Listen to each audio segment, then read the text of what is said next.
मेरा नाम राग है। मैं बहुत ही ज्यादा चंचल, थोड़ा होशियार, पढ़ने लिखने में माहिर था। मैं अपनी पढ़ाई गांव से दूर रहकर कोलकाता शहर में पढ़ाई करता था। मेरे कॉलेज में गर्मियों की छुट्टियां हो गई थी। मैं कोलकाता शहर से अपने घर झारखंड के रांची जिले में आने वाला था। कॉलेज में छुट्टियां होते ही सभी लड़के अपने अपने घर की तरफ ट्रेन पकड़कर निकल चले थे। फिर उन्हीं में से मैं भी अपने घर की तरफ जाने के लिए टिकट काउंटर पर अपना टिकट कटाने के लिए गया था। जैसे ही मैं टिकट काउंटर पर गया था, वहां बहुत ज्यादा भीड़ लगी हुई थी। लेकिन दूसरी तरफ टिकट काउंटर की दूसरी लाइन में लेडीज मतलब कि महिला लोगों की लाइन लगी हुई थी। ट्रेन बहुत जल्द ही आने वाली थी, जिसके कारण मुझे भी जल्दी से टिकट कटाने की जरूरत थी। जब मैं टिकट काउंटर पर गया तो देखा कि बहुत ज्यादा भीड़ होने के कारण मैं बहुत पीछे लाइन में लग गया था। मुझे लग रहा था कि अब टिकट मिलना मुश्किल ही नहीं नामुमकिन है, क्योंकि ट्रेन आने में मात्र 10 मिनट ही बाकी थे और करीब 100 लोगों की लंबी लाइन लगी हुई थी टिकट काउंटर में। मैं जल्दबाजी में टिकट कटाने के लिए कोई तरकीब सोच ही रहा था कि मुझे एक लड़की दिखाई दी। वह लड़की भी टिकट लेने के लिए महिला वाले टिकट काउंटर वाली लाइन में लगी हुई थी। वह लड़की भी रांची जाने वाली थी और उनके पास पेन नहीं था टिकट फॉर्म भरने के लिए। ऐसे में मेरे ऊपरी पॉकेट में पेन देखकर वह लड़की कहती है कि कृपया मुझे पेन दीजिएगा, मुझे भी फॉर्म भरना है टिकट खरीदने के लिए। उसके बाद मैं उस लड़की को कहता हूँ, मैं लिखने के लिए पेन तो दे दूंगा, लेकिन कृपया करके मेरी भी टिकट उसी फॉर्म में भर लीजिए। आप भी उसी स्टेशन तक जाएंगी जिस स्टेशन से मुझे घर जाना है। तभी वह लड़की मुझसे पूछती है कि आपको कौन से स्टेशन पर जाना है।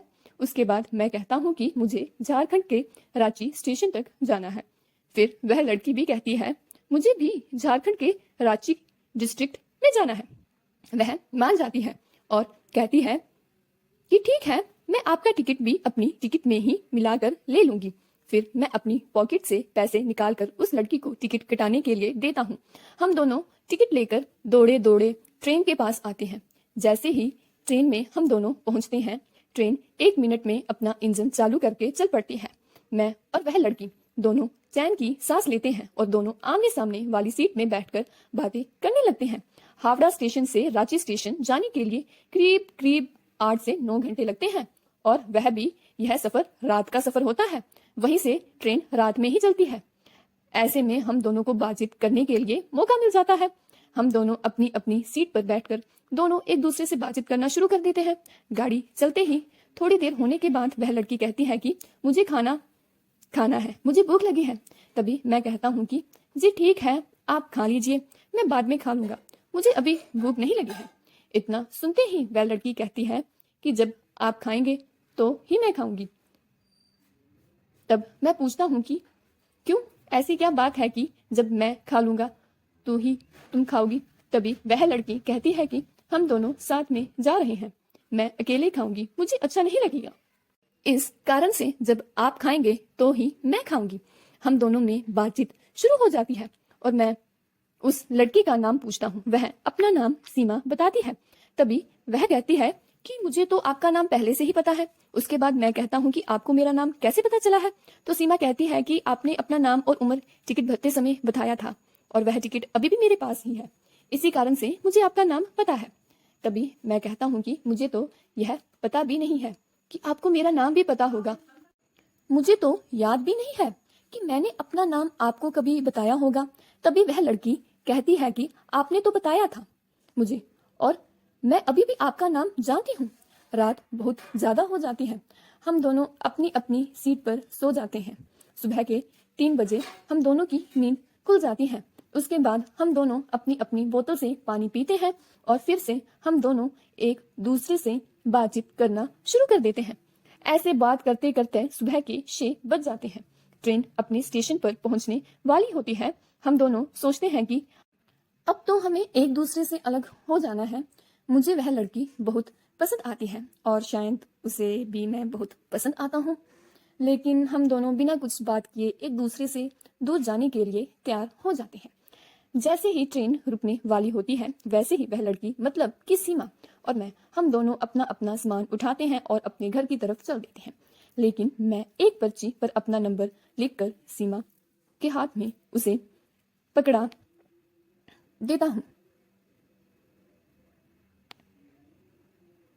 जैसे ही मैं और सीमा हम दोनों अपने अपने घर पहुंचते हैं उसके कुछ देर बाद मुझे मोबाइल पर एक कॉल आता है। मैं कॉल रिसीव करता हूँ और कहता हूँ कि आप कौन बोल रहे हैं। तभी उधर से आवाज आती है कि मैं सीमा बोल रही हूँ। यह सुनकर मेरा मन विचलित हो जाता है और मैं खुशी के मारे इधर उधर घूमने लगता हूँ क्योंकि मुझे सीमा का कॉल देखकर मुझे बहुत ज़्यादा खुशी मिलती है। तभी सीमा मोबाइल पर कहती है कि आप अपने घर पहुंच गए। तभी मैं कहता हूँ कि हाँ, मैं 1 घंटा पहले ही अपने घर पहुंच चुका हूँ। उसके बाद मैं सीमा से पूछता हूँ कि आप अपने घर पर पहुंच गई। तभी सीमा कहती है कि मैं भी 1 घंटा पहले ही पहुंच चुकी थी। मुझे नहाने और फ्रेश होने में टाइम लग गया था, इसलिए मैं 1 घंटे बाद फ़ोन कर रही हूँ। अब हम दोनों में खूब अच्छी तरह से बातचीत होने लगती है। हम दोनों मिलकर दिन दिन भर रात रात भर बातें करते रहते हैं। अब हम दोनों को एक दूसरे से काफ़ी ज़्यादा प्यार होने लगा था। एक दूसरे से मिलने के लिए मैंने एक दिन सीमा को एक पार्क में बुलाया था। फिर हम दोनों एक दूसरे को मिलकर आते हैं, बातचीत करते हैं, हम एक दूसरे को समझते हैं तथा एक दूसरे को प्यार अथवा किस करते हैं। उसके बाद हम दोनों अपनी शादी के लिए अपने अपने घर वालों को कहते हैं। दोनों के घर वाले आपस में बातचीत करते हैं और शादी के लिए राजी हो जाते हैं। यह सुनकर मेरे मन में खुशी का ठिकाना नहीं रहता है और अपनी शादी के बारे में सुनते ही हम दोनों एक दूसरे से खूब जमकर बातें करने लगते हैं। उसके कुछ ही देर बाद हम दोनों की शादी हो जाती है और फिर हम दोनों एक दूसरे के साथ उसी तरह से प्यार से एक परिवार के साथ रहने लगते हैं। हम दोनों का रिश्ता एक बहुत ही ज़्यादा बेहतरीन और बेहतर ढंग से निभाया जा रहा है क्योंकि हम दोनों एक दूसरे से बेहद ही ज़्यादा प्यार करते थे और हैं।